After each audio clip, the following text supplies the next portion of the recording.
तुम्हाला वाटतं दुबई फक्त तेलामुळे श्रीमंत झाले? घंटा. दुबईची श्रीमंती हा जगातला सगळ्यात मोठा स्कॅम आहे. खरं हे आहे की आज दुबईच्या इकॉनॉमीमध्ये तेलाचा वाटा 1% कमी आहे. मग ही दुबई एवढी श्रीमंत झाली तरी कशी? व्हिडिओ शेवटपर्यंत बघा, स्टोरी खूप इंटरेस्टिंग आहे. गोष्ट आहे 1930च्या दशकातली, जेव्हा दुबईत बुर्ज खलिफा नव्हती.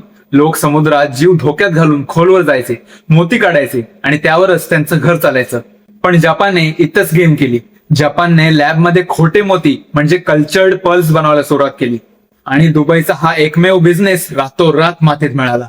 दुबईत भयंकर गरिबी आणि आर्थिक मंदी आली. पण 1966 मध्ये दुबईचं नशीब चमकलं. त्यांना पहिल्यांदा तेल सापडलं. सगळ्यांना वाटलं आता दुबईत पैसाच पैसा होणार. पण त्यावेळचे दुबईचे शासक शेख रशीद यांना माहिती होतं की हे तेल एक ना एक दिवस संपून जाईल. त्यामुळे त्यांनी शेजारील देशांसारखा पैसा फालतू उडवला नाही. त्यांनी तो पैसा दुबईला एक ग्लोबल ट्रेड हब बनवण्यासाठी लावला. समुद्रात जगातलं सगळ्यात मोठं मानवनिर्मित बंदर म्हणजे मॅन मेड हार्बर बांधलं आणि स्वतःची एमिरेट्स एअरलाईन सुरू केली. पण दुबईला खरी श्रीमंती दिली ती त्यांच्या फ्री झोन आयडियाने. त्यांनी फॉरेनच्या कंपन्यांसाठी जवळपास टॅक्स फ्री झोन बनवले. म्हणजे बाहेरच्या कंपन्यांना दुबईत बिझनेस करण्यासाठी खूप कमी टॅक्स लावला. मग काय, गुगल आणि मायक्रोसॉफ्ट सारख्या जगातल्या टॉपच्या कंपन्या दुबईत बिझनेससाठी आल्या. पाम जुमेरा सारखे जायंट प्रोजेक्ट उभे राहिले आणि दुबईत पैशांचा पाऊस पडायला लागला. पण ह्या सगळ्यात एक ट्विस्ट होता.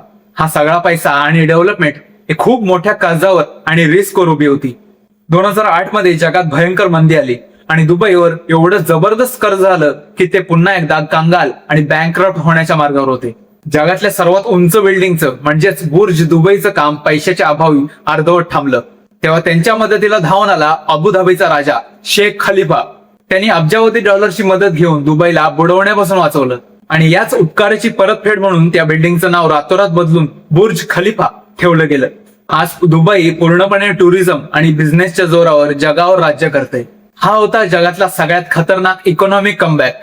तुम्हाला काय वाटतं, आपल्या भारत देशाचा असाच कायापालट कधी होऊ शकतो का? तुमचं मत कमेंटमध्ये नक्की सांगा आणि अशाच माहितीसाठी आपल्या पेजला आत्ताच फॉलो करा. जय हिंद, जय महाराष्ट्र.